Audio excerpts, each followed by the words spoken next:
Some of it looks really scandalous as well. And then you look at Trump's chart, and then parts of that look really good as well. And then there's the Pluto opposite Mars, that aspect that plays out twice, that is happening with his first house, which is his physical body, and that doesn't look good. And I've said multiple times, I still think he's in harm's way, whether that's through his physical health or through another potential attack.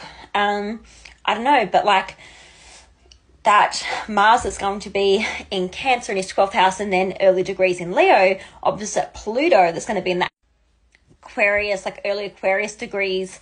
It's like, yeah, there's like, what's going to happen? For some reason, it just looks like, I feel like Trump has a really good shot at winning it based on like the astrology. But then I'm also like, the astrology also looks like globally, like really shocking and really like, expect the unexpected, like it's not going to end the way you think it's going to end, like it's going to be like crazy. It almost to me looks like they could tie, or they could both be president. Now hear me out, what would happen if they did both tie and get the same amount of votes or something? Like, what happens with the process? Does it get like drawn out? Because I'm seeing it getting drawn out, or like there could be like two people or very close. So that's kind of interesting. But then the other thing I was thinking is, what if something happens with Biden, or Biden resigns, because he's technically still president at the moment, and Kamala, or I still think there could be a second ass attempt on Trump.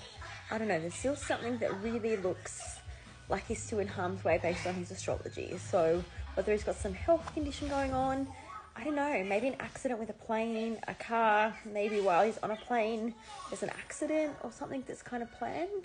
Now for Trump, if we look at his chart and how this Aquarius full moon is activating his chart, there's a lot already happening. But essentially, the sun that is in Leo, the transiting sun that's part of this full moon, is opposite the moon that's in Aquarius at 27 degrees. The sun that is at 27 degrees in Leo is sitting on his ascendant and his Mars.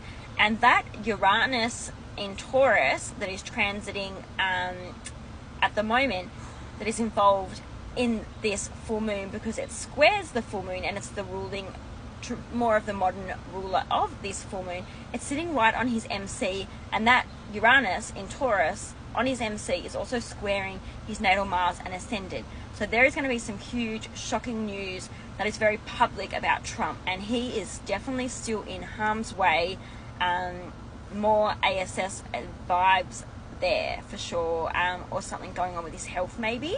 Okay, so we've got all these aspects happening. So people with Leo risings and Gemini rising charts, or big prominent placements, especially leaders, political people, celebrities, royals, they are going to be really highlighted. So I'd be keeping an eye on King Charles, especially closer towards November time, because he is a Leo rising, and this is really going to impact his chart. And a lot of this stuff is really going to impact his physical health with his first body.